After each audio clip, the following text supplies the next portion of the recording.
after the first heat. So in other words, we've had 6 rounds of 2 heats plus today's 1, gives us 13 races in all. That's the way they stand, and is in fact the order in which they'll start this heat, which is also to be held over 12 laps. So Malcolm Campbell, Rob Phillis, Len Willing, who ran so well in the first heat, came in fact second. Just to run through the results from that first heat, because we were looking at the action up front, it was Malcolm Campbell from Len Willing on 49 in second place. In third place on 53 was Robert Holden. Fourth was Rob Phillis on 32. Fifth on number 4 was Glenn Middlemas. Sixth on 20 was Chris Oldfield. Seventh on 69 was Steve Watts. Eighth on number 6 was Ian Perrow. Ninth on 56 was Neil Chivers, and 10th on number 5 was Richard Scott. And the fastest lap in that first round was Len Willing on a 1 minute 15.7 seconds. He was 0.3 of a second outside Andrew Johnson's A-grade lap record of 1 minute 15.4.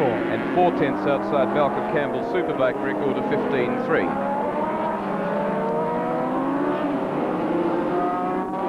Two warm-up laps for the machines, and they'll gather now behind the travelling marshal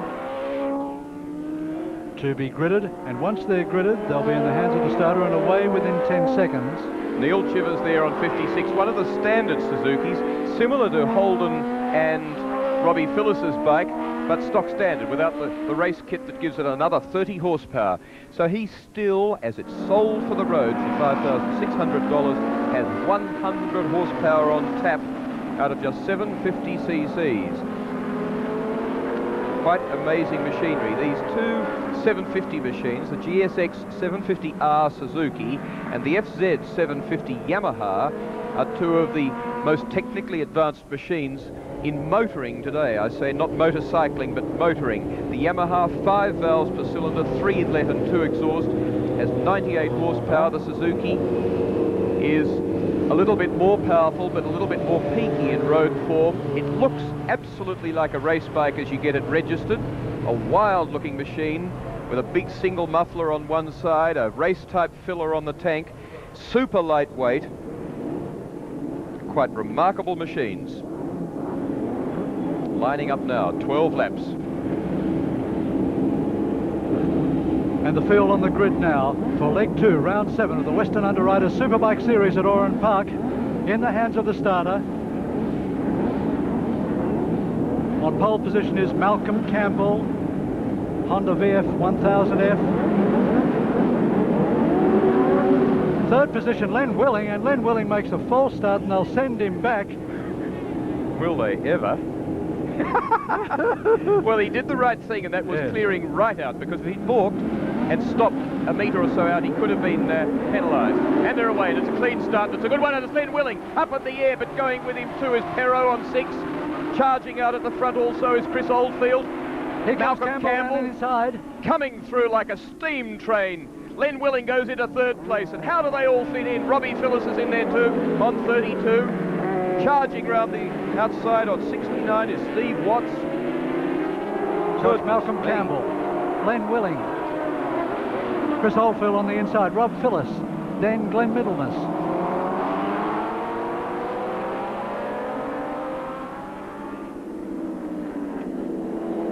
This time, Phillis closer to the action, where he wants to be, in 4th position. And in 5th place, Glenn Middlemas, 4. Yes, look at Phillis hanging on to the tail of this group up at the front, hoping that he can make better use of the 750 machine that's got a whole pile more of Yoshimura bits poured into it. But he has just 750 cc's. The others have either 860 or 1,000. Technology's one thing, but it's very hard to make up for that sort of disparity. There's Middlemas. 4, heading the pack that's back from 5th backwards. Down the main straight for the first time. It's Oldfield out on Willing, side by side as they come down to Pepsi corner at the end of the straight. But Willing holds it. Oldfield in 3rd position. Phillis ranges up looking ugly and mean in 4th. Middlemas gets to Phillis too. He's not very far behind him, making it almost a 6-pack at the front with Robert Holden in there as well. And Oldfield blew a gear change and Phyllis slipped through into third position. And you can see Holden's joined the pack, so there's 6 of them now in the leading pack, which on the first lap did a standing lap of 1 minute 21.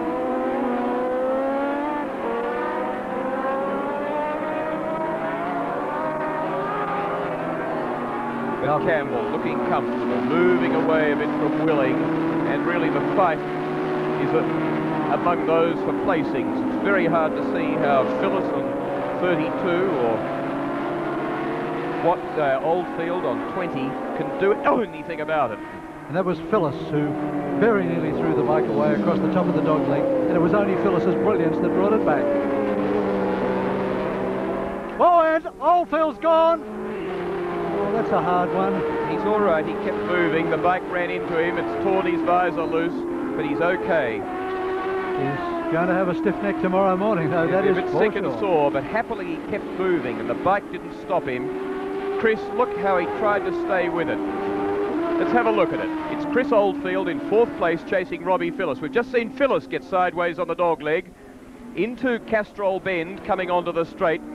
Power on early. Look at him hanging off the bike. He's really going for everything. Nips into the power early, and the back starts to slide. And then he's let the power off. He's nearly stayed with it, but finally, wild gyrations like an absolute rodeo horse. And notice the way he's kicking the bike away. Still has the presence of mind with his feet to kick the bike away. Yes. Because otherwise it could have come in on him on the fence and really hurt him. And there's the bike being moved now as the field is slowed as they come up to Castrol Corner. Very bad luck for Chris Oldfield. He took a nasty toss down in Adelaide in the Superbike Series last year. The bike caught fire. He's taken a nasty toss here. He's won Australian Championships. He's won Grand Prix at Bathurst. But he does seem to have trouble coming to grips with the power of these Superbikes and has knocked himself around. But look the way Willing's hanging on grimly to Malcolm Campbell. Or probably more truthfully, Willing's riding an absolutely 10 tenths and Malcolm Campbell's keeping an eye on him and doing about 8.9 tenths. Robbie Phyllis is in 3rd position and closing on Len Willing. So don't ride off Phyllis by any means in this event.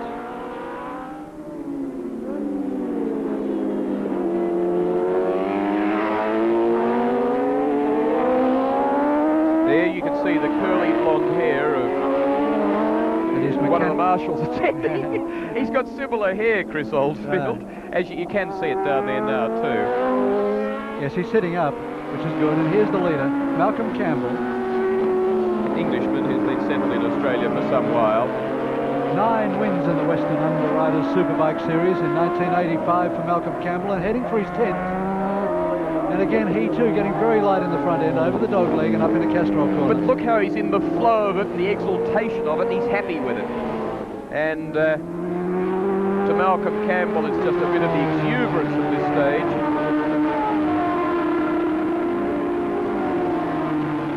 An event to think about coming up on October 27 is the Castrol 6 Hour, to be held for the 2nd time at Oran Park.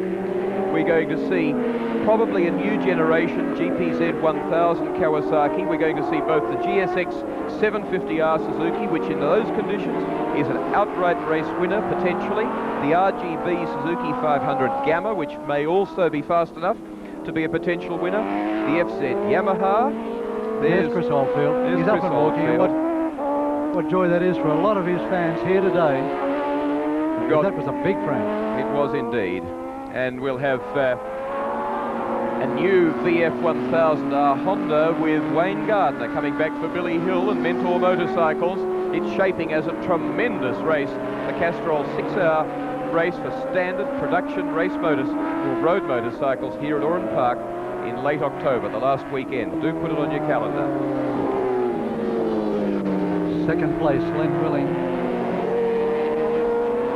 Again, a smooth, flowing style. A man who last year dominated production bike racing in Australia.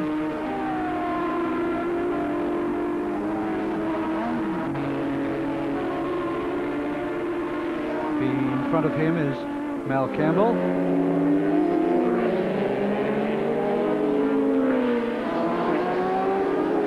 Rob Phillips lurking in third position, seemingly incapable of bridging the gap to Len Willing in second.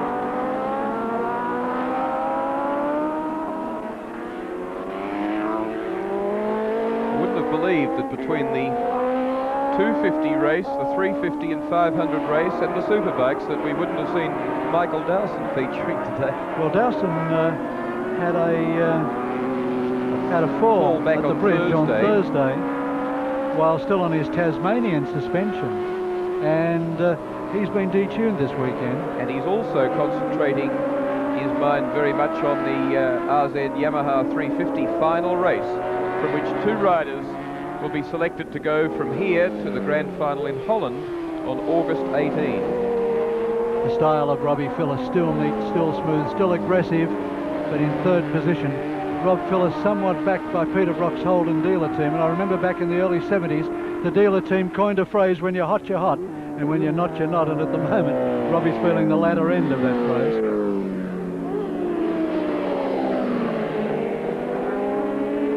Nothing worse than riding your heart out, knowing you're producing everything and you've got your nose just as close to the limit, but you're not winning races. But look at this man, loving it. Back to a good year after a wretched 84, which followed on a great 83 for Malcolm Campbell. A man for whom I have a great regard. He's pleasant character, he loves his racing, he rides very hard all the time, very entertaining, and will wrestle with some pretty tough machinery and never back off.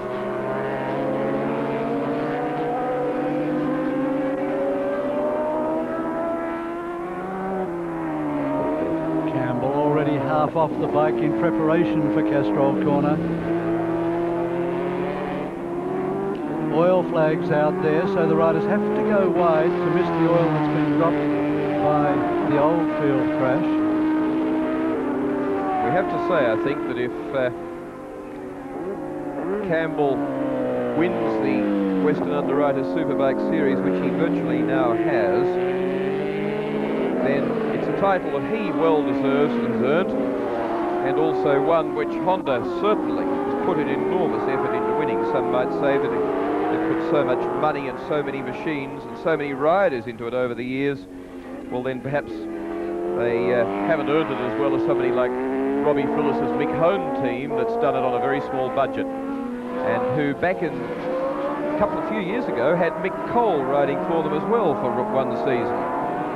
And in fact, if Malcolm Campbell wins this race right now, he does win the Western Underwriters Superbike Series for 1985, because he will place himself 63 points ahead of Robbie Phillips, and with only 2 rounds remaining and a maximum 60 points to be won, he'll win the series by 3 points, wrap it up with 2 rounds yet to go. Those 2 rounds are Calder, a few weeks' time, and Winton way on into November, but Malcolm Campbell will know at that stage that he's won it for the first time. Honda for the second, if you count the Victorian Superbike Series back in 1980. But since it went national in 81, it's been dominated totally by Robbie Phillips and by Suzuki and Mick Hone. And the word from the pits is that Chris Oldfield is quite okay. He's going to need a couple of stitches in his hand. But if I were him, I wouldn't be trying to drive home to Victoria tonight.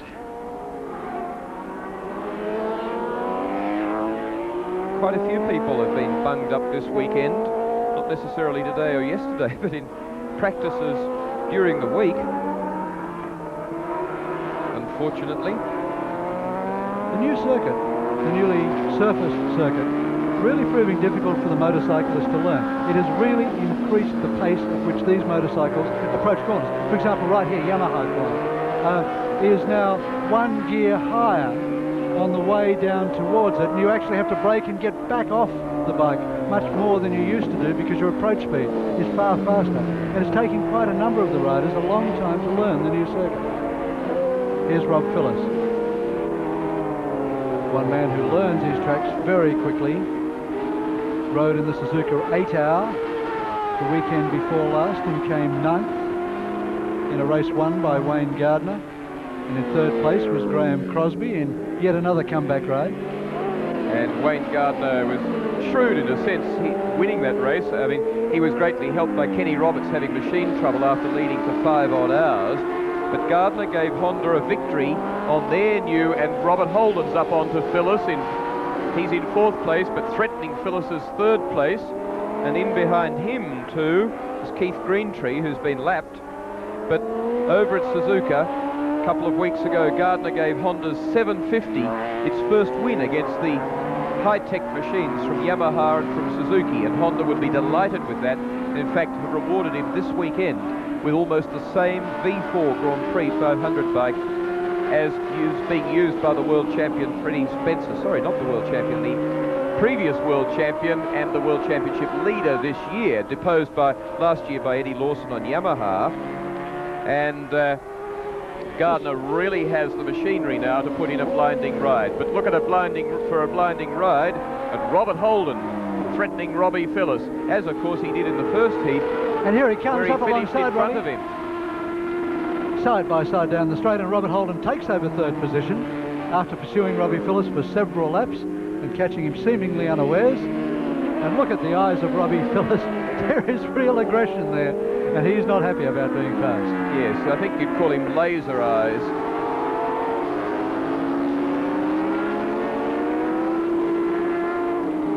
Great little bloke and a very proud father of his 3 weeks old daughter.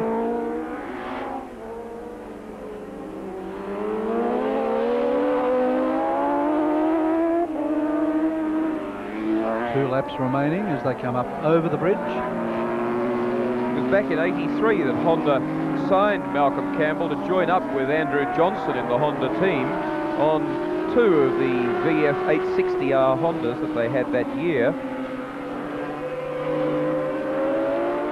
The year that Phillis joined the Honda team at Bathurst on a day's notice and won the Arrow 500 for them on the Formula One bike. 1 lap remaining for Malcolm Campbell as he comes up onto the main straight, looks behind him and sees only daylight. No, he doesn't. There he is, Len Willing. There's less than 2 seconds in that gap.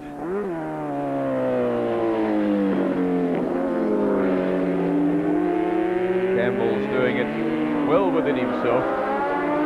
For a man who fell off on his slowing down lap yesterday after practices, and who came off on a victory lap in Malaysia in May last year and broke a number of ribs and other injuries, the last thing he wants to do is to throw it away at this stage. He knows how much Honda wants this Superbike win, the series win, and as a rider he wouldn't mind it either. So keep it together, Malcolm. The tough, nuggety Tasmanian, about 32 years old,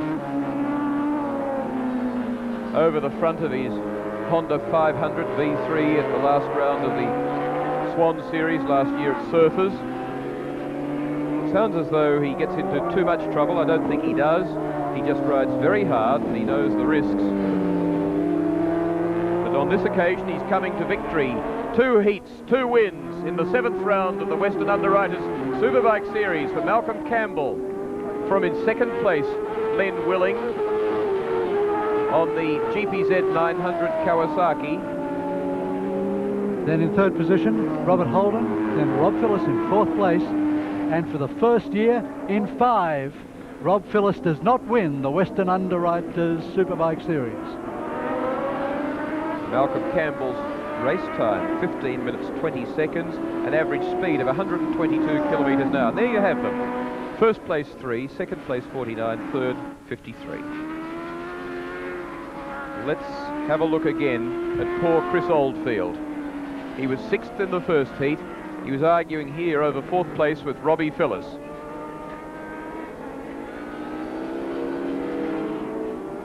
Power on.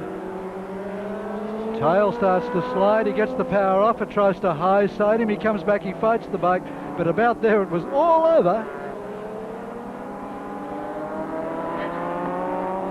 Pushing the bike away with his hand. Then with his feet. Getting his feet between his body and the bike. Trying to make absolutely certain that the bike doesn't crush him against the fence, which is the fear of all motorcycle riders. And Chris Oldfield, with huge presence of mind, in a prang that must have seemed like hours to him, as his mind went into slow motion. And we'll see it again from a different angle. No, sorry, here is Malcolm Campbell. And that's the style that won Malcolm Campbell the race. As you can see, Len Willing behind him. But flowing motion from Malcolm Campbell as he wins the Western Underwriters Superbike Series for 1985. From Len Willing with Robert Holden, Suzuki 750 in third position. Malcolm Campbell pulls to a halt at the start-finish line. Eases his gloves off. Len Willing alongside him. Robert Holden. And for poor old Rob Phillips, the anonymous ride back to the pits. But we'll see Rob Phillips back next year for sure. And don't miss him in this year's Castrol 6 Hour either. Ian Perro was going through there on 6. That was Glenn Middlemas on 4. We're just about to creep up to Mal Campbell here and see if we can get a few words with the engines pumping all around us. Mal, congratulations. Things obviously look like they went according to plan today. 2 heats, 2 wins. Yeah, we had a little bit of trouble in the first race. The shocker went off. Put a new one into that last race and it was excellent. Those 2 rides today have sewn up the Western Underwriters Superbike Series for Honda and myself for the year. We've still got 2 rounds to go. So now I can really have a go for that 25 grand contingency money that's up there without fear of losing the championship on rats. Things haven't been going all your way over the last couple of years. Is this, do you think, a resurgence on a personal level?